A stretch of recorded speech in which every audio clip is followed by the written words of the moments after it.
नमस्कार प्यारे विद्यार्थी हो। गुप्त काल हम पढ़ रहे थे और पिछली क्लास में हमने गुप्तों के जो प्रमुख शासक थे वो पूरे कर लिए थे, है ना।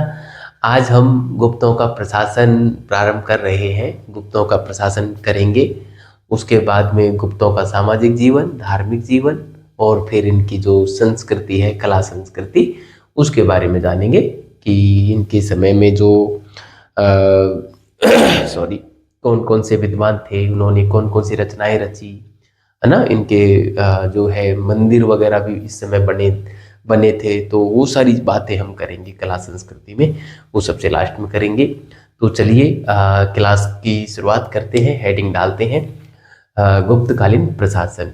प्यारे विद्यार्थियों, आशा कर रहा हूँ कि आपको क्लासें अच्छी लग रही होंगी, आपको मज़ा आ रहा होगा और आपको एक बेहतरीन कंटेंट मिल रहा होगा। ये मेरा दावा है आप लोगों से कि आपने चाहे कितना ही इतिहास क्यों न पढ़ा हो, आपको सॉरी इस क्लास में कुछ न कुछ यूनिकता जरूर मिलेगी।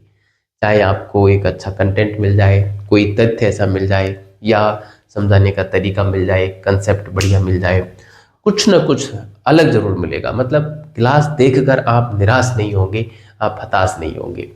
तो आप इस विषय में ज़रूर बताएं कि YouTube के इतिहास में, या आप लोगों ने जितना भी YouTube को देखा है, छाना है, उसके आधार पर आपको कैसी लग रही है ये क्लास, ज़रूर कमेंट करें। आपका कमेंट मेरे लिए एक प्रेरणादायक होगा, ठीक है। तो आप ज़रूर कमेंट करना, ठीक है। तो चलिए मैं हेडिंग डालता हूँ गुप्तकालीन प्रशासन और हम पढ़ना प्रारंभ करते हैं। गुप्तकालीन गुप्तकालीन प्रशासन, ठीक है। तो गुप्तकालीन प्रशासन को हम पढ़ेंगे, तो इसमें देखो क्या क्या देखेंगे। सबसे पहले तो हम इसकी जो विशेषताएं हैं वो जानेंगे। कई बार विशेषताओं से और अच्छा सवाल जो है पूछ लिया जाता है ना। साक्षात्कार जैसे एग्जामों में तो विशेषताओं से सवाल पूछा जाता है, बाकी चीज से कम। दूसरा, पहली चीज विशेषता, फिर देखेंगे हम प्रशासन का स्तरीकरण, है ना। स्तरीकरण देखेंगे कि किस प्रकार से प्रशासन का स्तरीकरण किया गया था, जिसमें हम जो है केंद्रीय प्रशासन देखेंगे, है ना। केंद्रीय प्रशासन देखेंगे, ठीक है। इसमें हम राज्य प्रशासन देखेंगे, सॉरी राज्य प्रशासन देखेंगे, ठीक है। इसके अलावा हम देखेंगे स्थानीय प्रशासन, है ना, स्थानीय प्रशासन। इस प्रकार से प्रशासन का स्तरीकरण हो जाएगा। फिर हम जो है अन्य प्रशासन जो है वो हम देखेंगे, जैसे राजस्व प्रशासन है ना, राजस्व प्रशासन है ना। सैन्य प्रशासन है, सैन्य प्रशासन है ना। आर्थिक प्रशासन है, आर्थिक आर्थिक प्रशासन है। तो इस प्रकार से इस टॉपिक को हम कवर करने का प्रयास करेंगे। आप इसको सॉरी बढ़िया तरीके से उतारें। और अब विशेषताओं की बात मैं करने वाला हूं, आप इसको उतार लें। इस प्रकार से हम आगे बढ़ते चले जाएंगे और मुझे लगता है इसमें 2-3 क्लासें लग जाएंगी, ठीक है। उसके बाद हम फिर सामाजिक जीवन पे और फिर आगे की बात करेंगे, ठीक है। तो विशेषता हेडिंग डालें और विशेषता में मैं आपको बता देता हूँ कि इसकी जो प्रमुख प्रमुख जो विशेषताएं थी वो क्या क्या थी, ठीक है। तो देखो, गुप्त काल का जो प्रशासन था ना, वो विकेंद्रीकृत प्रशासन था। विकेंद्रीकृत का मतलब क्या होता है?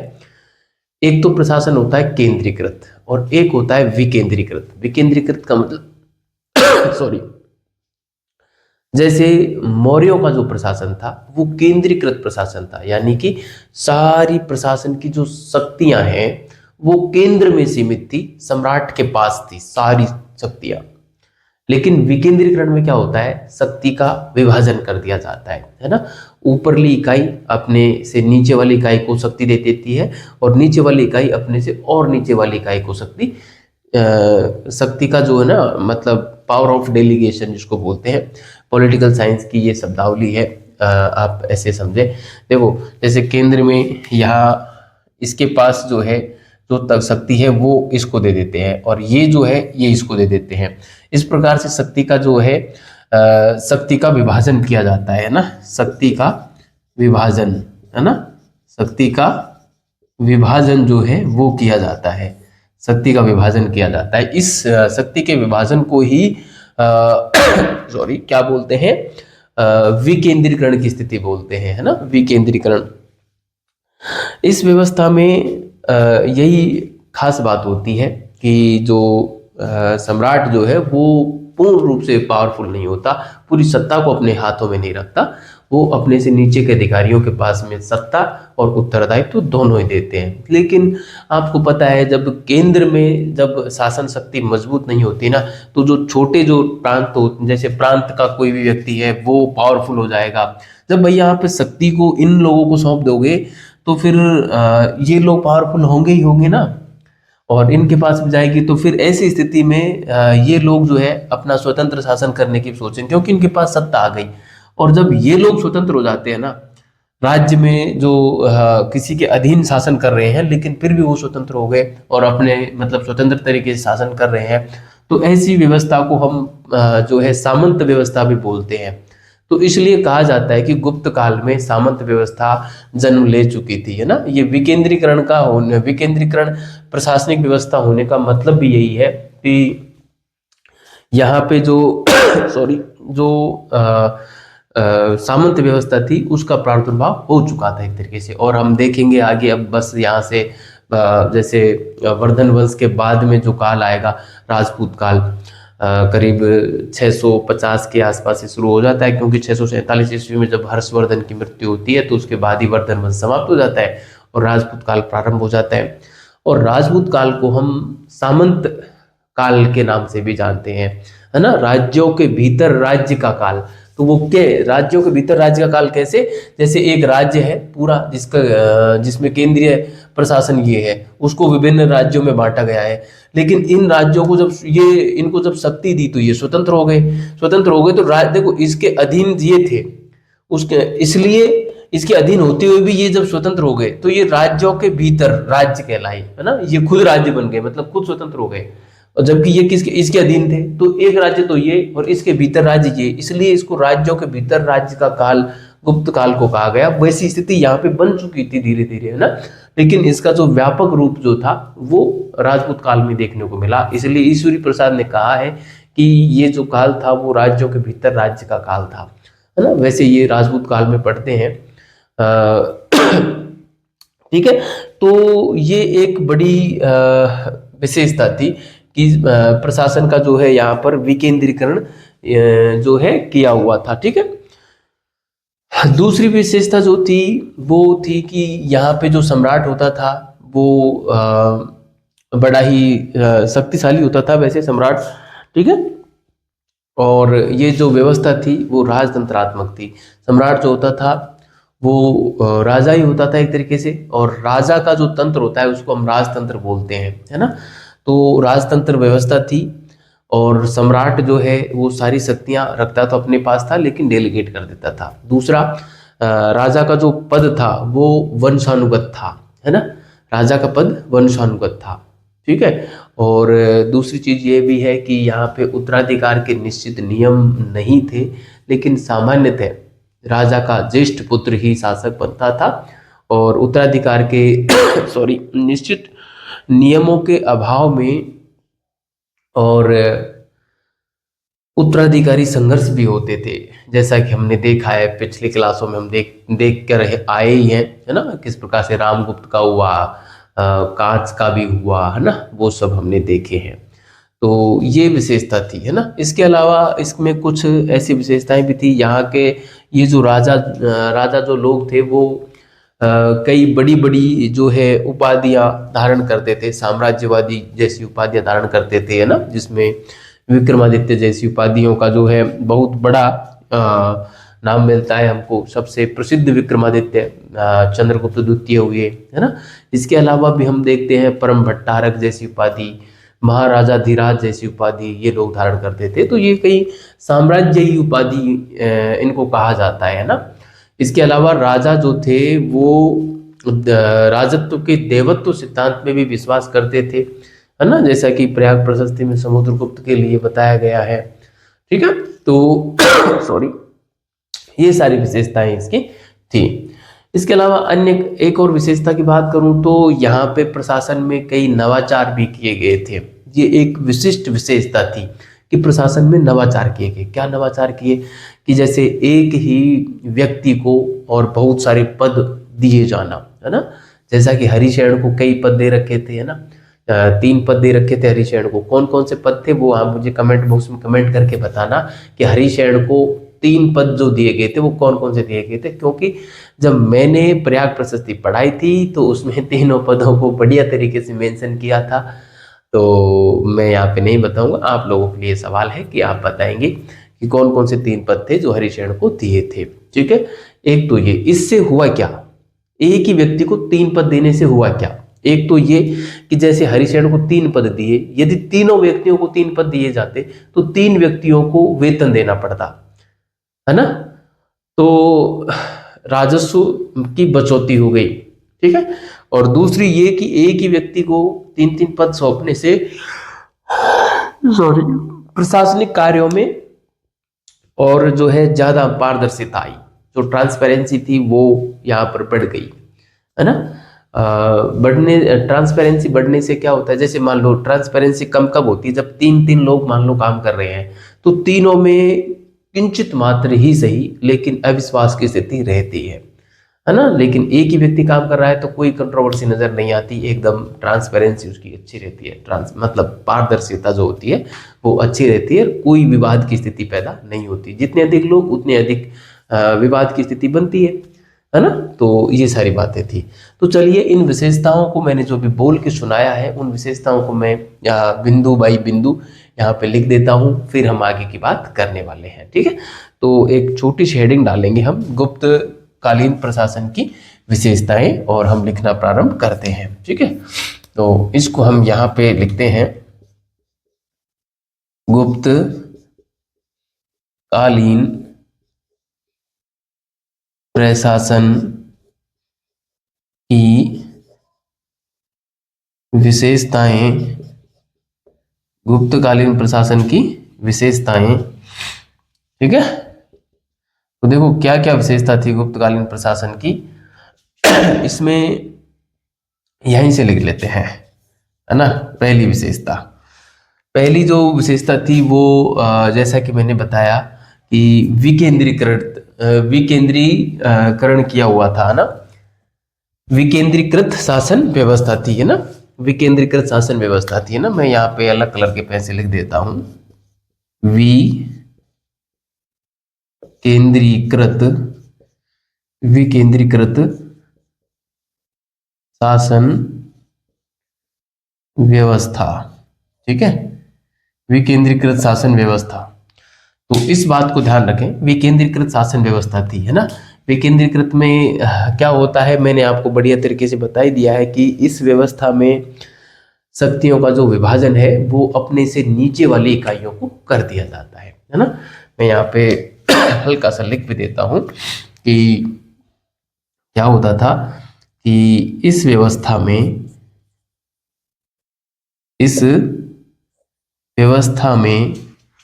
शक्तियों का विभाजन अपने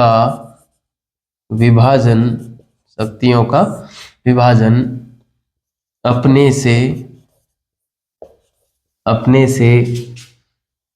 नीचे की इकाइयों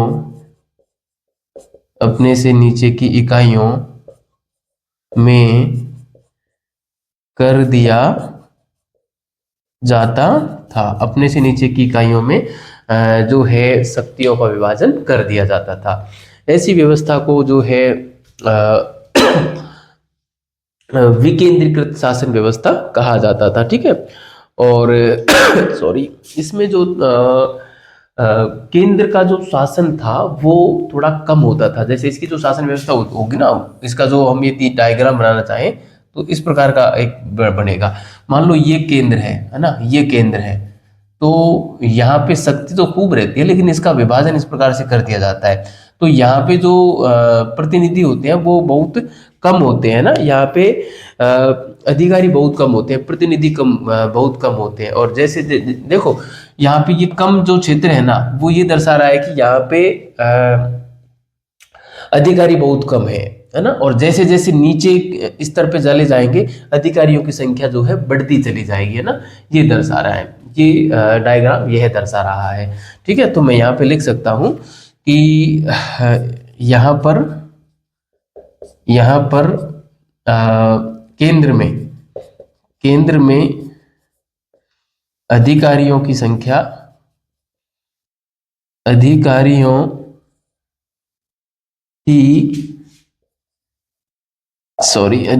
की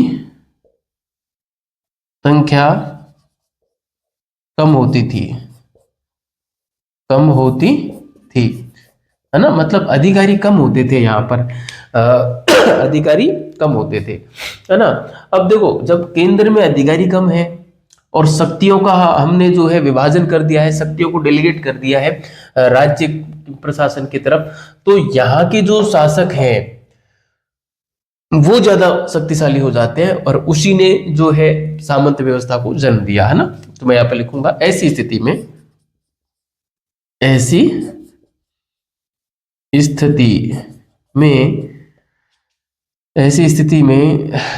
राज्य में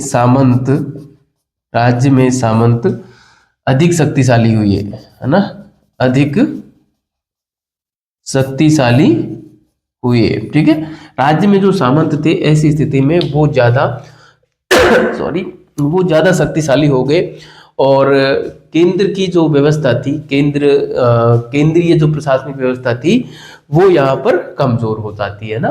भाई सीधी सी बात है, जब ये ज्यादा पावरफुल होगा तो ये कमजोर हो जाएगा, है ना। अधिक शक्तिशाली हुई, वह केंद्रीय शक्ति कमजोर हो गई, ये हम लिख सकते हैं, वह केंद्रीय शक्ति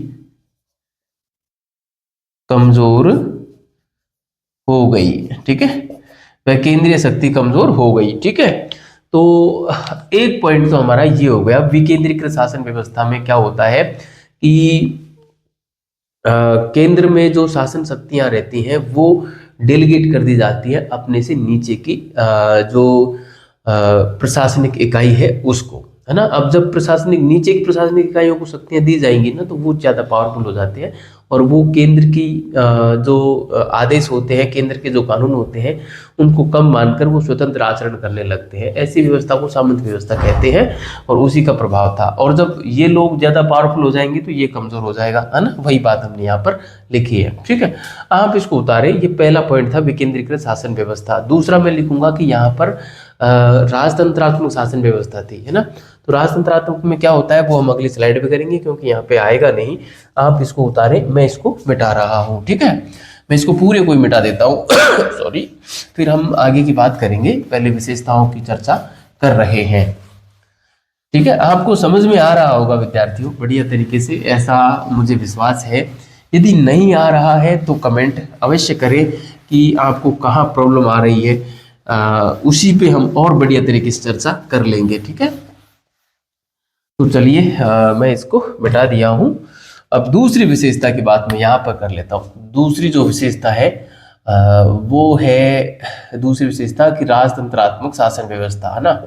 राजतंत्रात्मक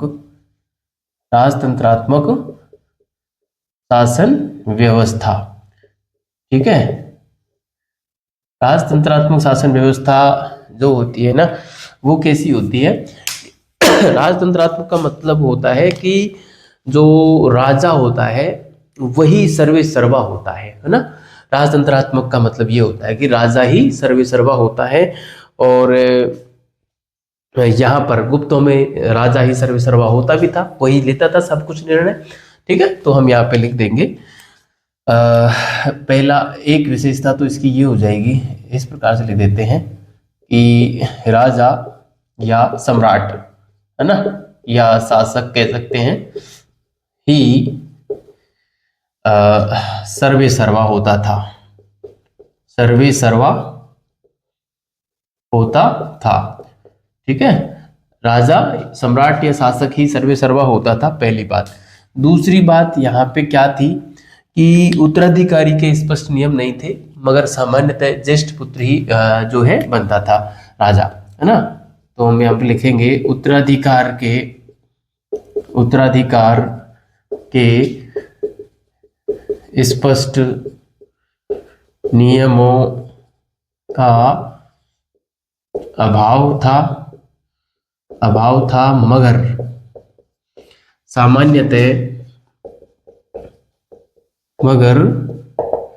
सामान्यतः ज्येष्ठ पुत्र राजा का ना, ज्येष्ठ पुत्र ही शासक बनता था, ज्येष्ठ पुत्र ही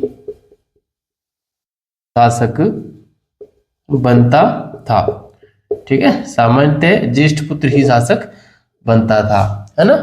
ये बात हो गई। इसमें एक चीज और निकल के आ रही है, उत्तराधिकार के स्पष्ट नियम का जब अभाव था, उत्तराधिकार के स्पष्ट नियम नहीं थे, तो ऐसी स्थिति में सॉरी,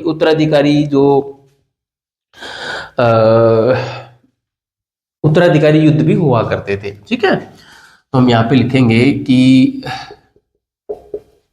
उत्तराधिकार के स्पष्ट नियमों के अभाव के कारण, स्पष्ट नियमों के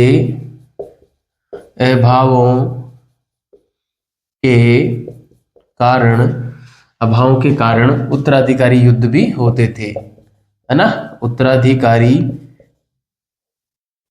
युद्ध भी होते थे। ध्यान रखना, यहां से एक कंसेप्चुअल सवाल बनता है, बड़ा अच्छा सवाल बनता है ना। 4 कथन देंगे, फिर उसमें कोई भी तथ्य नहीं होगा, बस इस प्रकार से 4 कथन दे देंगे, फिर पूछेंगे कंसेप्ट बेस, बिल्कुल बहुत अच्छा सवाल बनता है। ठीक है, इसके अलावा जो है शासक साम्राज्यवादी उपाधियां भी धारण करते थे ना, साम्राज्यवादी उपाधियां धारण करते थे। जैसे कैसी कैसी उपाधि धारण करते थे, जिसमें मैं यहाँ पे लिख सकता हूँ विक्रमादित्य, बहुत बड़ी उपाधि थी विक्रमादित्य, है ना, विक्रमादित्य। और सॉरी, महाराजाधीराज और विक्रमादित्य महाराजाधीराज, परम भट्टारक, ऐसी उपाधियां वो लेते थे, जो कि साम्राज्यवादी उपाधियां हैं ना, मतलब साम्राज्य विस्तार करने के लिए जो उपाधि धारण की जाती हैं, एक तरीके से वैसी उपाधियां थी, है ना। तो ये थे प्यारे साथियों। इसके अलावा जो है हमको यहाँ पे ऐसा लगता है कि जो शासक लोग जो थे वो देवताओं जैसी उपाधियां भी धारण करते थे, है ना, देवताओं के समान। जैसे आपको पता होगा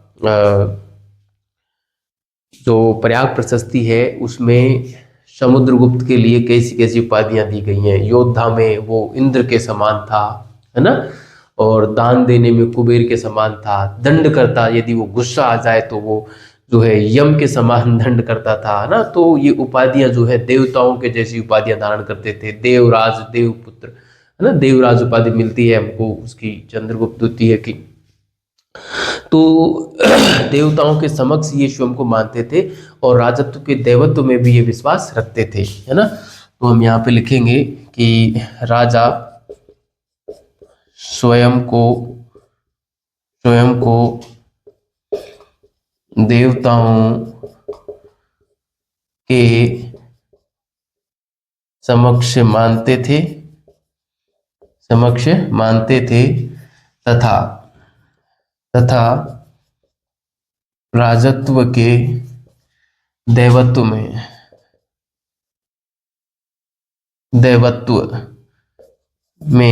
विश्वास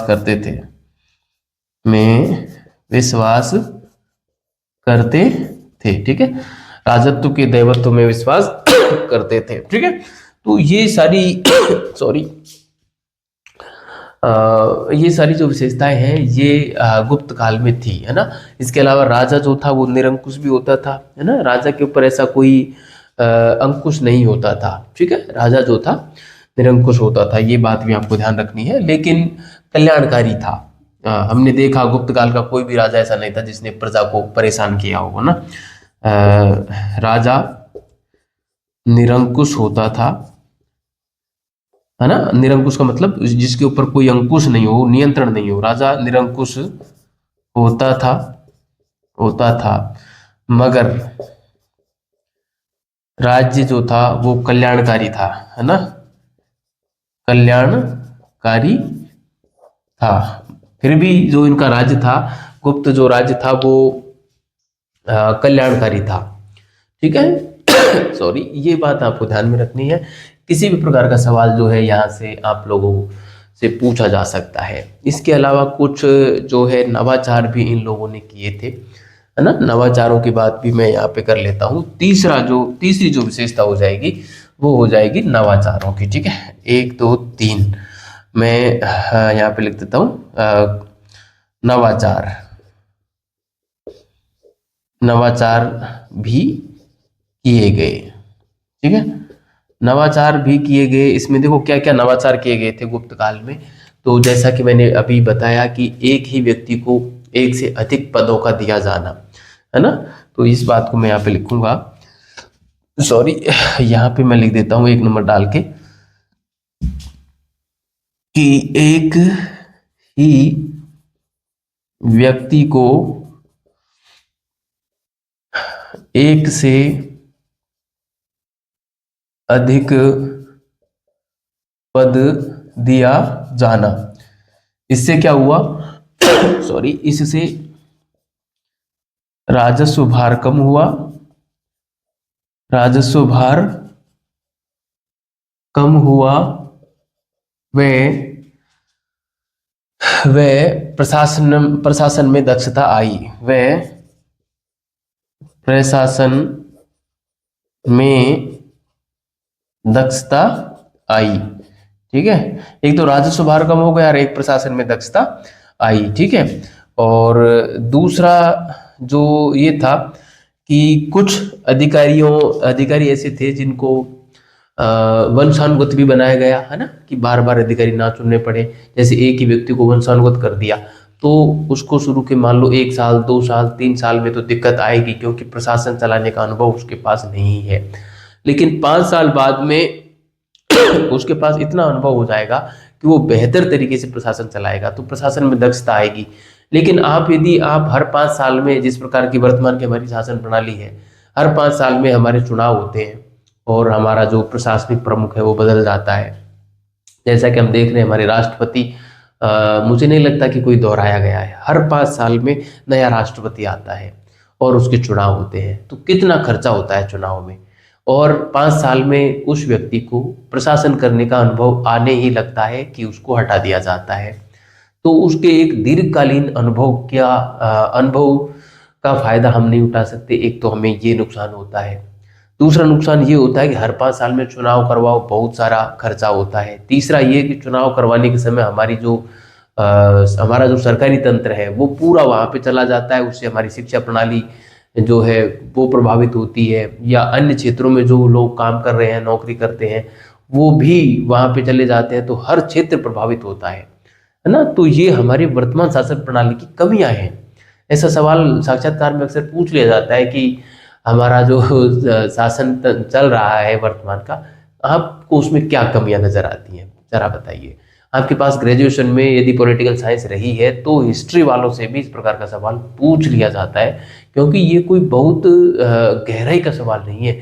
सब्जेक्ट में बहुत डूब कर इस सवाल का जवाब नहीं दिया जाता, बड़ा आसान जवाब दिया जा सकता है, ऊपर ऊपर से जवाब दिया जा सकता है। भाई सीधी सी बात है ना, हर 5 साल में चुनाव हो रहे हैं, क्या आवश्यकता है भाई। लोग, आप ये कह सकते हैं सर लोकतंत्र है, सभी को जो है चुनाव में भाग लेने का अधिकार होता है, ताकि जो है लोग सभी उस पद के लिए मतलब उस पद पे जा सके, कोई भी व्यक्ति उस पद पे जा सके। लेकिन आप दिमाग लगा के देखिए, 5 साल के लिए एक व्यक्ति चुना जाता है ना। तो एक आदमी की जो उम्र होती है वो 100 साल होती है। उसके आधार पर टोटल एक साल मतलब 5 साल में एक व्यक्ति जो है मान लो राष्ट्रपति बनेगा, तो पूरे 100 साल की उम्र में वह व्यक्ति कितने राष्ट्रपति देख सकता है। जैसे मैं हूँ, मान लो मैं राष्ट्रपति बनने का ख्वाब देख रहा हूँ, है ना। तो मेरे संपूर्ण जीवन काल में कितने लोग राष्ट्रपति बनेंगे? 20 लोग, क्योंकि मेरी उम्र मान लो 100 वर्ष है, तो 100 वर्ष के हिसाब से 20 लोग ही राष्ट्रपति बनेंगे। अन्य सारे लोगों को क्या होगा? हम्म। तो हमें इस चीज को समझना चाहिए कि हमें लोकतंत्र ही मिले, ऐसा नहीं है। राजतंत्र एक बेहतर विकल्प है, लेकिन उसके लिए भी कुछ शर्तें होती हैं। जैसे राजतंत्र यानी कि राजा का तंत्र हो, लेकिन राजा के ऊपर एक अंकुश हो, निरंकुश नहीं होना चाहिए राजा, है ना। तो यदि कोई मेरा मत जानना चाहे कि आपको सबसे बेस्ट शासन व्यवस्था कैसी लगती है, तो मैं ये कहूंगा कि संवैधानिक राजतंत्र की जो व्यवस्था होती है ना, उसका कोई विकल्प इस दुनिया में हो नहीं सकता। क्योंकि राजा का तंत्र होना चाहिए, लेकिन राजा के ऊपर संविधान का नियंत्रण होना चाहिए, है ना। और संविधान को जो चलाने के लिए संविधान सभा वगैरह सब होनी चाहिए, वो बाकी का सिस्टम आ जाता है फिर, है ना। खैर चलो, हम पॉलिटिकल में ज़्यादा चले गए। इसकी बात करते हैं। दूसरा ये हम कर रहे थे कि एक ही व्यक्ति को एक से अधिक पद दिए जाते थे, हाँ एक ही हो गया। दूसरा था कि वंशानुगत कुछ प्रशासनिक पद ऐसे थे, कुछ व्यक्तियों को वंशानुगत कर दिया गया, वंशानुगत रखा जाने लगा, है ना। अब वंशानुगत रखा जाने लगा तो इनका प्रशासनिक अनुभव का ज्यादा फायदा हुआ, है ना। और इनको वेतन जो था वो नकद दिया जाता था, है ना। तथा इनको वेतन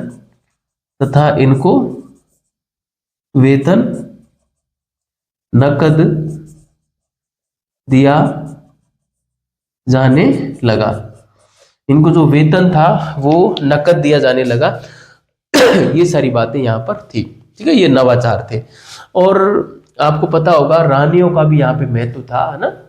रानियों का भी महत्व था, ये भी बात आपको ध्यान में रखनी है। मैं यहाँ पे लिख देता हूँ, रानियों का भी महत्व था। मैं रेड कलर से लिख देता हूँ, रानियों, ये थोड़ा ठीक लिख देते हैं, रानियों का भी महत्व था प्रशासन में, है ना। प्रशासन की बात कर रहे हैं हम, प्रशासन में रानियों का भी महत्व था, यह बात भी आपको ध्यान में रखनी है, ठीक है। प्रभावती गुप्ता को हमने देखा, वैसे वो वागाटक में चली गई थी, लेकिन महत्व यहाँ भी था, गुप्तों में भी था, ठीक है। तो ये थे प्यारे साथियों हमारे जो गुप्त काल है उसके प्रशासन की जो प्रमुख विशेषताएं थी उनकी हमने बात की। अब हम प्रशासन के स्तरीकरण पर आते हैं, ठीक है। प्रशासन का स्तरीकरण समझते हैं, ठीक है। आप इसको उतारें, अब मैं जो है आगे की बात कर लेता हूं, ठीक है। आपने इसको उतार लिया होगा, मैं इसको मिटा दे रहा हूं। आपको बढ़िया तरीके से समझ में आ जरूर रहा होगा विद्यार्थियों। सॉरी, आपको यदि किसी भी प्रकार की कोई प्रॉब्लम हो ना इस टीचिंग मेथड को लेकर, कंटेंट को लेकर या अन्य किसी चीज को लेकर, तो आप कमेंट जरूर करें। मैं आपके कमेंटों का जवाब देता हूं, ठीक है। तो आप इग्नोर ना करें, जितने भी लोग देख रहे हैं आप जरूर कमेंट करें, ठीक है। तो चलिए अब हम पढ़ते हैं प्रशासन का स्तरीकरण। प्रशासन का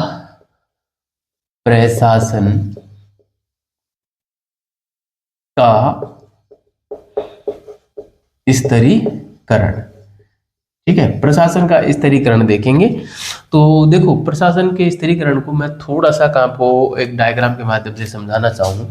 तो जैसा कि मैंने अभी बनाया भी था वैसा का वैसा ही मैं बना दे रहा हूँ, यहाँ पे त्रिभुज बना दे रहा हूँ, ठीक है। तो त्रिभुज जो है ना वो ये दर्शा रहा है, इस प्रकार से जो मैंने त्रिभुज बनाया है, थोड़ा सा ठीक बना देते हैं इसको, हाँ ठीक है। ये देखो, शक्ति जो जाती है ना, शक्ति तो इस प्रकार से ये बढ़ते हुए क्रम है ना। शक्ति, नीचे वालों को तो शक्ति कम मिलती थी, सॉरी क्या लिख दिया, हाँ शक्ति, ठीक है। जबकि ये प्रशासनिक जो अधिकारी है, अधिकारी वर्ग उसका है ये ना नीचे, मतलब ऊपर जो अधिकारी वर्ग था वो कम था, है ना। जैसे टॉप पे तो केवल सम्राट ही था, जैसे यहाँ पे तो कौन था, केवल सम्राट, है ना। लेकिन शक्ति यहाँ पे, ये शक्ति में टॉप पे था, यानी कि सर्वाधिक शक्ति सम्राट के पास थी, है ना। जैसा कि हमने लिखा है कि सम्राट निरंकुश था, है ना। लेकिन इसने अपनी शक्ति को डेलीगेट कर रखा था, ठीक है। और ऊपर अकेला ही था ये, इसलिए हमने ये त्रिभुज बनाया है। यहाँ पे सबसे अधिक प्रशासनिक तंत्र था, है ना। फिर ऊपर जाएंगे तो प्रशासनिक तंत्र कम होता जाएगा और शक्ति जो है बढ़ती जाएगी और प्रशासनिक तंत्र घटता जाएगा, इसलिए हमने ये त्रिभुज बनाया, ठीक। सम्राट जो होता था केंद्र में, वो प्रमुख होता था।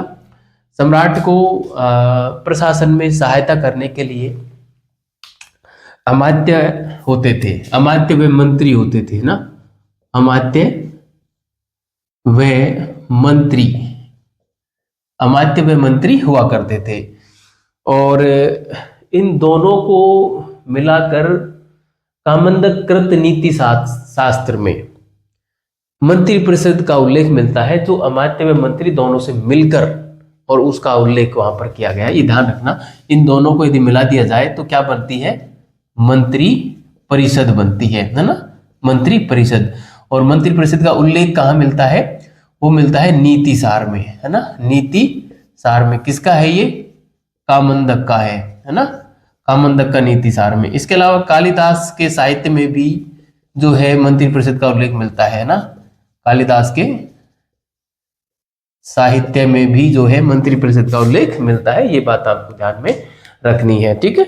एक बात तो ये तो हो गई केंद्र का मामला, ठीक है। राज्य में कैसी व्यवस्था थी, देखो राज्य, मान लो ये यहाँ पे राज्य है ना, राज्य, राज्य जो है, राज्य को ये लोग क्या क्या बोलते थे, राज्य को ये लोग जो है राज्य को भुक्ति बोला जाता था, है ना, भुक्ति, भुक्ति बोला जाता था राज्य को, जिसका जो प्रमुख होता था वो गोप्ता, उपरिक या जो है लोकपाल होता था, है ना। भुक्ति के अलावा अवनी और देश भी बोला जाता था, ये भी बात आपको ध्यान में रखनी है, ठीक है। तो मैं यहाँ पे लिख देता हूं, राज्य को क्या बोला जाता था, भोक्ता, अवनी, भोक्ता, अवनी और देश, ठीक है। भोक्ता, अवनी और देश जो है इसको बोला जाता था, ठीक है। ये बात आपको ध्यान में रखनी है, भोक्ता, अवनी या देश, ठीक है। और इसके जो प्रमुख जो होता था, राज्य का प्रशासनिक प्रमुख, सॉरी प्रशासनिक प्रमुख जो होता था उसको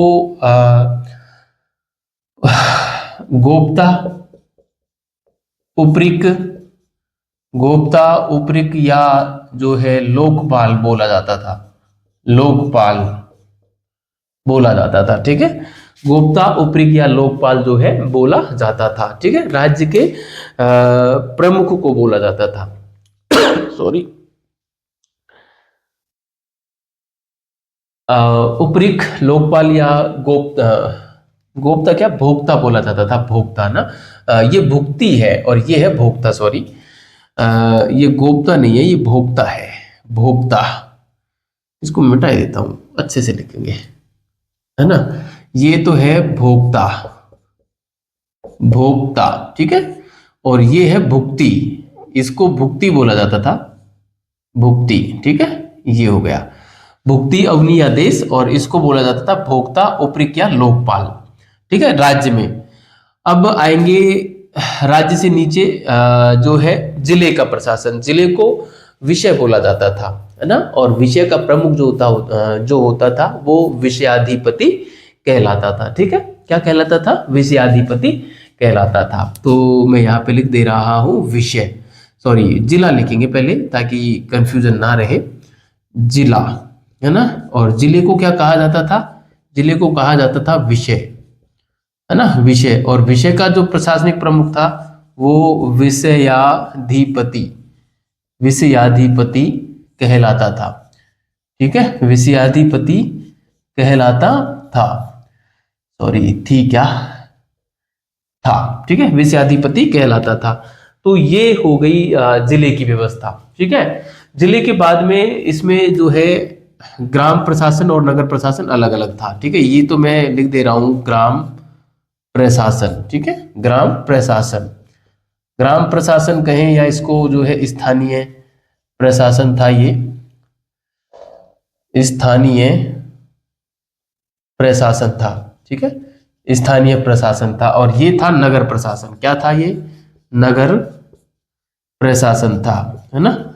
और नगर प्रशासन का जो प्रमुख होता था वो होता था पुरपति। पुरपति कौन होता था? प्रशासनिक प्रमुख। ठीक है, प्रशासनिक प्रमुख नगर का कौन होता था? पुरपति होता था। ठीक है, तो ये प्यारे साथियों प्रशासन का स्तरीकरण था कि सबसे ऊपर सम्राट, सम्राट से नीचे राज्य होता था। राज्य में भोक्ता, उपरी या लोकपाल प्रशासन के प्रमुख हुआ करते थे। राज्य को भुक्ति, अवनि या देश बोला जाता था। उसके नीचे जो वर्तमान में हमारा जो जिला होता है, ऐसी एक प्रशासनिक इकाई होती थी जिसको विषय कहा जाता था, और उसका जो प्रशासनिक प्रमुख था वो विषयाधिपति कहलाता था, है ना, विषयाधिपति कहलाता था। ठीक है, और उसके नीचे फिर ये जो प्रशासनिक व्यवस्था थी उसको दो पार्टों में बांट रखा था, नगर में और गांव में, है ना। गांव का जो प्रशासन था वो स्थानीय प्रशासन था, और नगर में जो प्रशासन था उसको नगर प्रशासन बोलते थे। और नगर प्रशासन का प्रमुख जो था वो पुरपति कहलाता था। ठीक है, तो एक एक चीज के बारे में मैंने बढ़िया तरीके से यहाँ पे बात बता दी है। अब हम थोड़ा सा जो है सॉरी केंद्रीय प्रशासन के बारे में पढ़ लेते हैं ना। केंद्रीय प्रशासन को पढ़ेंगे और फिर जो है हम राज्य के प्रशासन को देखेंगे, फिर हम एक एक के बारे में बात करने वाले हैं। ठीक है, तो चलिए मैं यहाँ पे जो जगह बच रही है इसमें मैं इसको तो मिटा रहा हूँ थोड़ा सा, और यहाँ पे हम जो है केंद्रीय प्रशासन के बारे में पढ़ लेते हैं, है ना। केंद्रीय प्रशासन। ठीक है, केंद्रीय प्रशासन। तो केंद्रीय प्रशासन में क्या था आपको पता है, इसका जो प्रधान होता था केंद्रीय प्रशासन का वो स्वयं सम्राट होता था, है ना।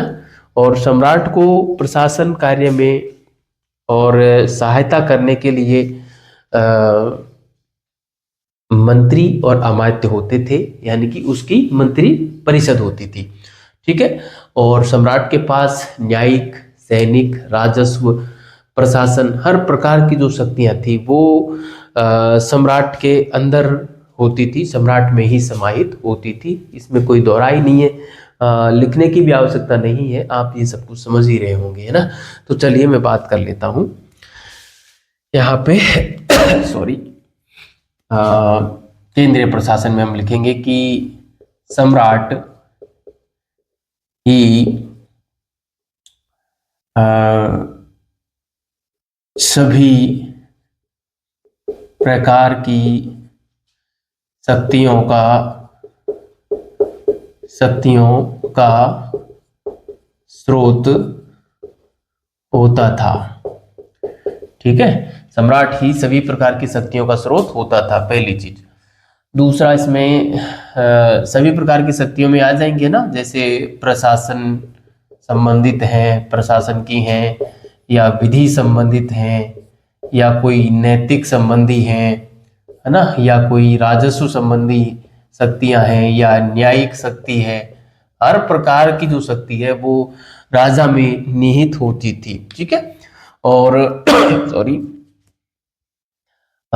सम्राट को प्रशासन में सहायता देने के लिए, सम्राट को प्रशासन में सहायता देने के लिए या करने के लिए अमात्य व मंत्री होते थे। अमात्य व मंत्री होते थे। ठीक है, अमात्य व मंत्री होते थे, और इन अमात्य और मंत्री की नियुक्ति भी सम्राट के द्वारा ही की जाती थी। सॉरी, ये अमात्य और मंत्री में अंतर क्या होता था, इसको थोड़ा सा आप समझें।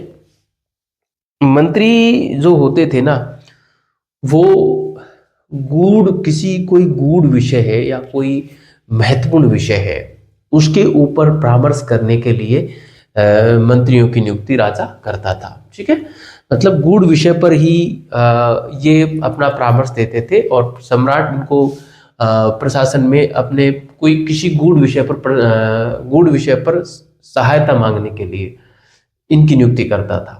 और इनकी जो योग्यता होती थी मंत्रियों की, वो एक सेनापति की जो योग्यताएं होती हैं वो सभी योग्यताएं इनकी भी होनी चाहिए थी। ठीक है, अमात्य जो होते थे ये होते थे प्रशासनिक अधिकारी।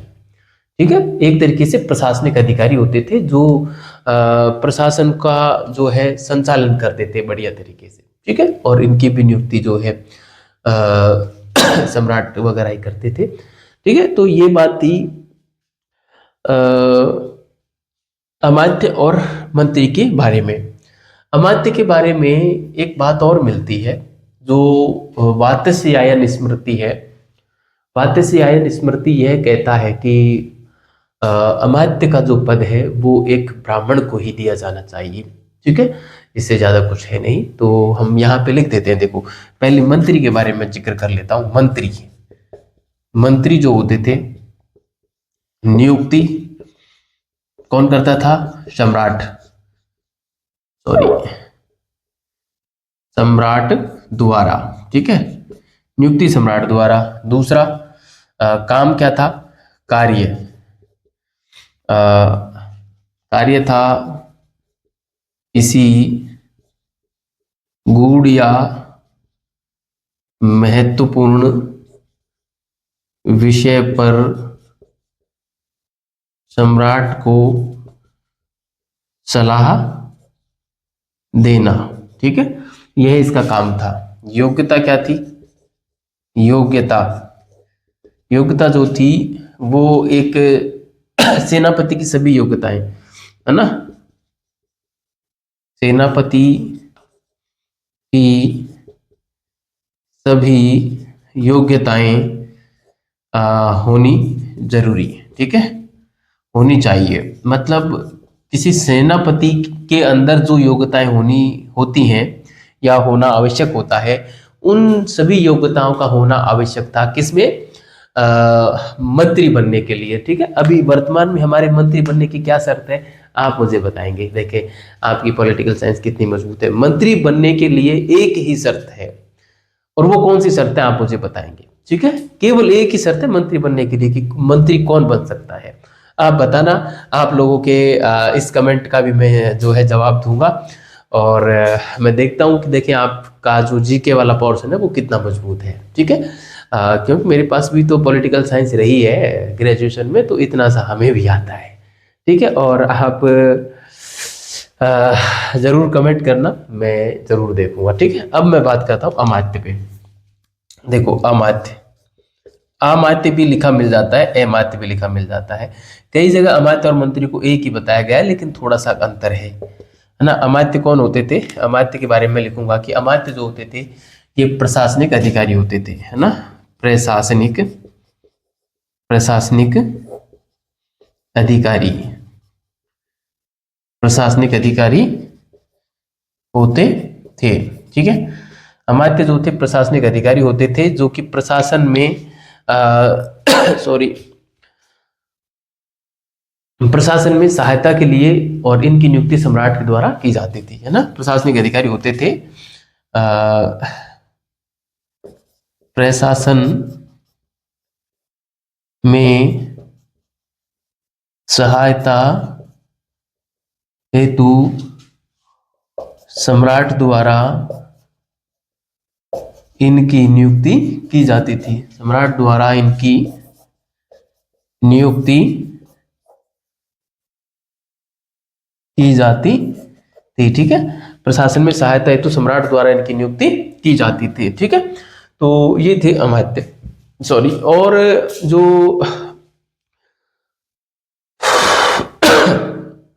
हाँ, वात्स्यायन स्मृति की मैं बात कर रहा था ना।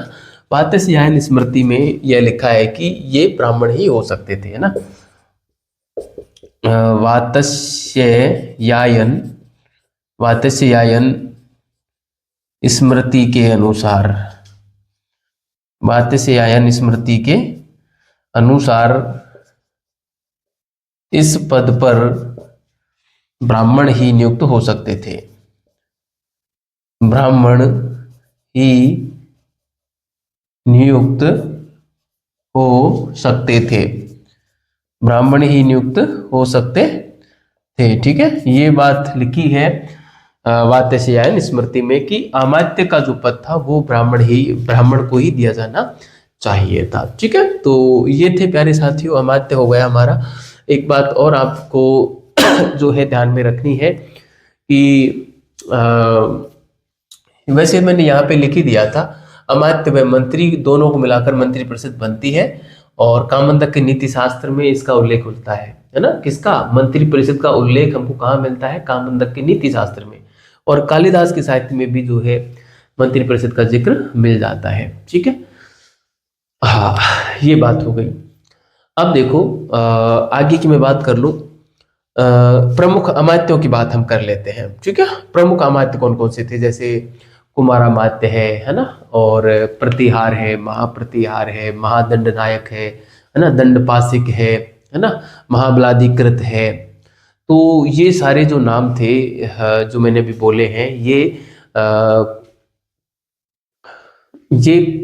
अमात्य ही थे, है ना, ये प्रशासनिक अधिकारी ही थे। जो कुमारामात्य था वो तो वर्तमान का IAS अधिकारी जैसा पद था, है ना।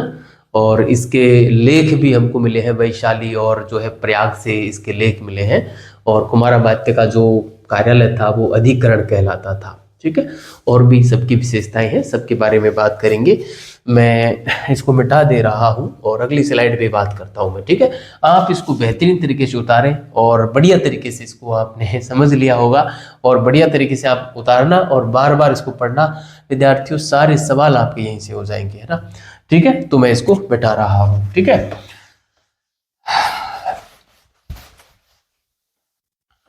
चलिए, और विद्यार्थियों आप जो है इस क्लास को अधिक से अधिक शेयर करते रहना, क्योंकि मैं इतना ज़्यादा कहता नहीं हूँ कि शेयर कीजिए शेयर कीजिए। और देखो, कोई भी टीचर या कोई अन्य यूट्यूबर यूट्यूब पे यदि क्लास डाल रहा है तो वो प्रसिद्धि चाहता है ना। ये हो सकता है कि समाज सुधार या समाज सेवा या विद्यार्थी हित में उसने अपना चैनल ओपन किया हो, और यह उसकी प्रथम प्रायोरिटी भी हो सकती है कि विद्यार्थी के हित में वो अपना चैनल चला रहा हो। लेकिन कहीं न कहीं उसका एक पॉइंट ये भी रहता है कि वो प्रसिद्धि चाहता है ना। और मान लो समाज सेवा भी चाहता है, विद्यार्थी की सेवा भी चाहता है, तो वो यही चाहेगा ना कि उसकी क्लासों को अधिक से अधिक विद्यार्थी देखें। ताकि देखो, जब आप लोग रिजल्ट सुना होगे ना कि सर आपके पढ़ाए हुए में से ये मिला और इसकी वजह से हमारा जो है रिजल्ट अच्छा हो गया, हमारा सिलेक्शन हो गया, तो हमको बेइंतहा सुकून मिलता है ना। और कोई अपने मुंह के सामने कहे नहीं कहे, लेकिन यकीन मानिए और थोड़ी देर के लिए आप एक बार सोच के देखिए कि आपने मान लो कोई लिंक शेयर किया और किसी व्यक्ति को वो लिंक मिला जिसने देखा कि यार वास्तव में कंटेंट अच्छा है, बेहतरीन तरीके से पढ़ाया जा रहा है, पूरा मैटर यहाँ पे मिल रहा है, तो वो व्यक्ति उसको देखे, पढ़े और खूब मेहनत करे, नौकरी पा जाए। तो एक परिवार को रोटी मिल गई, आप मान के चलिए एक परिवार को कई पीढ़ियों तक रोटी मिल गई, और उसकी उस रोटी में कितने लोगों का पेट भर रहा है, कितने लंबे समय तक भरेगा, उसमें आपकी कितनी बड़ी भागीदारी है कि आपने उसको लिंक शेयर किया था, जिसकी वजह से उसकी 3 पीढ़ियां, कम से कम ये मान के चलिए कि किसी को जॉब मिल गई ना तो उसकी 3 पीढ़ियां आर्थिक समस्या से नहीं जूझेंगी, उसको समय से रोटी मिल जाएगी, इतना तय है, यदि वो तरीके से काम करेंगे तो, है ना। तो आप सोचिए कि आपका एक शेयर यदि किसी एक बहुत बड़े परिवार को और कई सालों तक रोटी देने का काम कर सकता है, तो क्यों न उसको शेयर कर दिया जाए। और मान लो किसी ने उसको नहीं भी देखा तो आपका जाएगा क्या? जाना कुछ नहीं है ना। जैसा कि कार्ल मार्क्स ने कहा था कि दुनिया के मजदूरों एक हो जाओ, पाने के लिए पूरा विश्व पड़ा है और खोने के लिए सिवाय जंजीरों के कुछ नहीं है हमारे पास, है ना। तो खोना कुछ नहीं है। तो उसी प्रकार देखो, आप चैनल देख भी रहे हैं, चला भी रहे हैं, आपका डेटा उतना ही खर्च होना है, व्हाट्सएप पे मतलब व्हाट्सएप पे भी उतना ही समय जाता है आपका, और डेटा भी उतना ही खर्च होगा, है ना। तो फिर क्यों न एक दो शेयर कर दिया जाए, क्यों न एक अच्छा मैसेज कर दिया जाए। आज नहीं तो कल हो सकता है किसी एक बंदे के, मतलब आपने मान लो 100 बार शेयर किया, और 100 बार शेयर करने में कम से कम 5 व्यक्ति भी ऐसे ढंग के मिल गए जिनने उनको देखा और वो पढ़ने लग गए, तो कम से कम उनका जीवन सुधर जाएगा, है ना। ज्यादा नहीं तो 8-10 हज़ार रुपये उनके बच जाएंगे, किसी जाके ऑनलाइन प्लेटफॉर्म पे वो जो है पैसे खर्च नहीं करेंगे, है ना।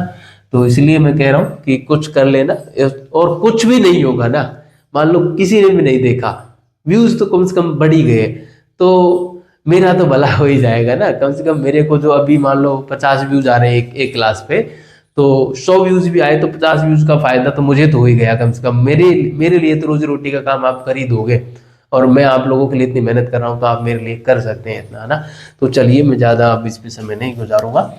और हम अमात्य पढ़ रहे थे, प्रमुख अमात्य, है ना। प्रमुख अमात्य में सॉरी, पहला अमात्य में करवा दूं कुमारामात्य, कुमारामात्य, ठीक है। तो कुमारामात्य जो थे ये वर्तमान के आईएएस अधिकारी जैसे थे, है ना। कैसे थे? वर्तमान के आईएएस अधिकारी, वर्तमान के आईएएस अधिकारी लेवल का पद था, लेवल का पद था, ठीक है। ये बात आपको ध्यान रखना, कई बार पूछ भी लेते हैं इस प्रकार के कि वर्तमान के आईएएस के पद जैसा पद गुप्त काल में कौन सा था? कुमारामात्य का था, है ना। इनके कुछ लेख भी मिले हैं, है ना सॉरी, इनके कुछ लेख भी मिले हैं। और कौन कौन से लेख मिले हैं? तो उन लेखों में जो है जैसे एक तो वैशाली से मिला है ना, वैशाली, वैशाली लेख, ठीक है। वैशाली लेख जो है ये कुमारगुप्त का है, कुमारगुप्त फर्स्ट। और इसके अलावा प्रयाग से भी मिला है ना, प्रयाग लेख, ठीक है। तो ये लेख मिले हैं ना। और इनका जो मुख्यालय होता था, मुख्यालय, वो मुख्यालय अधिकरण कहलाता था। क्या कहलाता था? अधिकरण, ठीक है। कुमारामात्य का जो मुख्यालय था वो अधिकरण कहलाता था। यह बात आपको बढ़िया तरीके से ध्यान में रखनी है, ठीक है। अब मैं आगे की बात करूं तो जैसे 2 नंबर पे महाप्रतिहार की बात कर लेते हैं।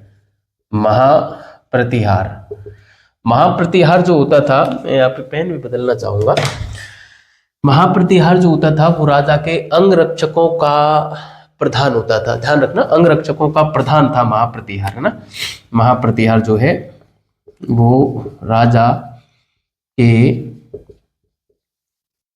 अंगरक्षकों का प्रधान होता था, ठीक है। राजा के अंगरक्षकों का प्रधान होता था, यह बात ध्यान रखनी है। इसको कंचुकी भी जो है कहा जाता था, ठीक है। क्या कहा जाता था? इसको कंचुकी भी कहा जाता था, है ना। इसको कंचुकी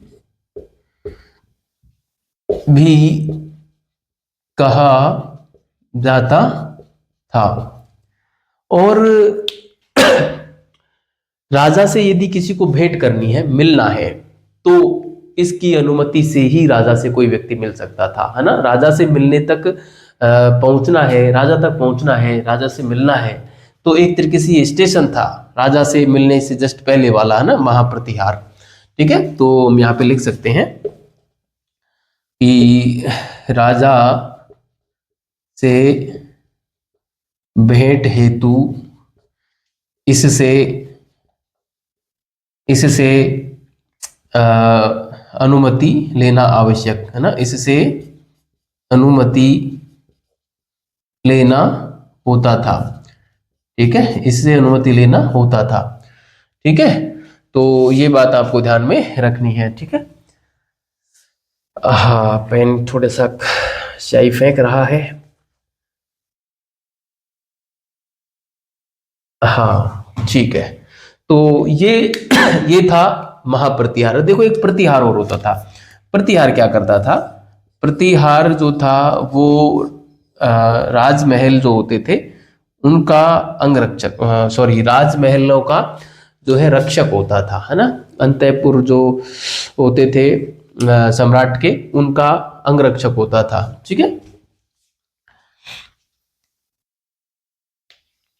सॉरी। तो हम यहाँ पे लिखेंगे कि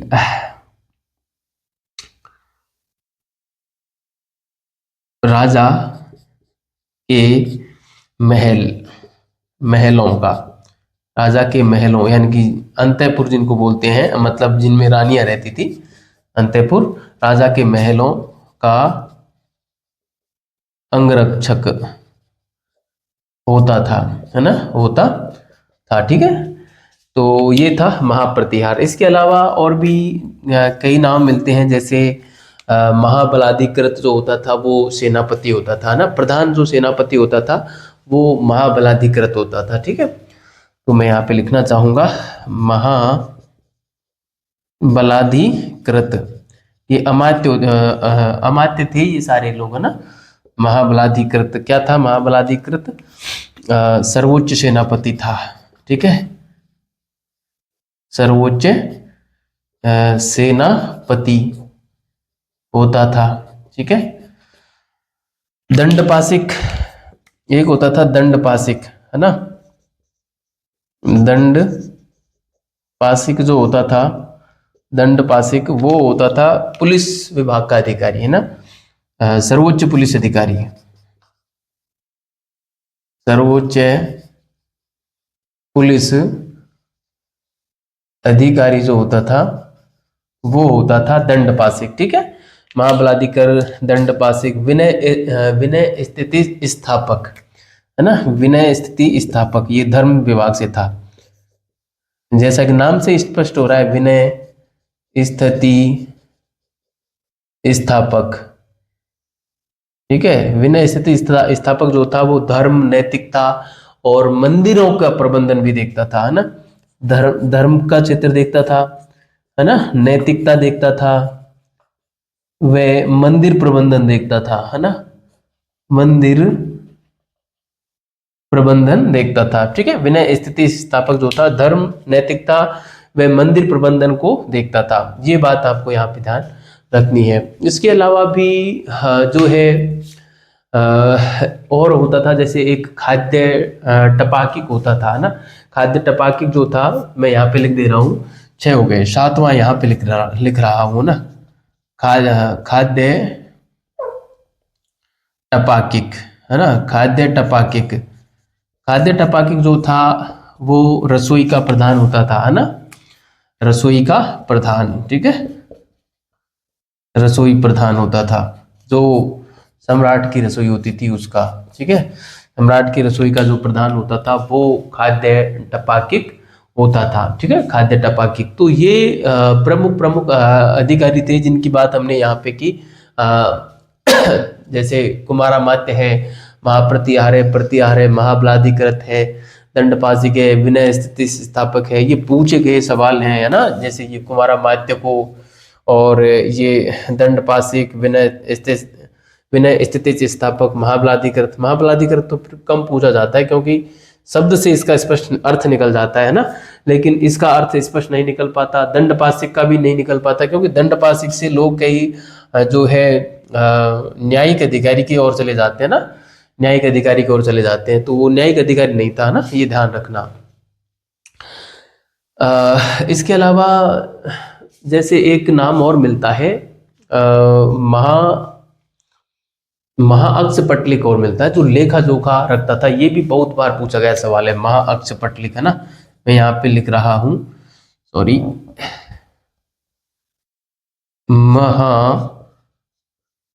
महाअक्षपटलिक, है ना।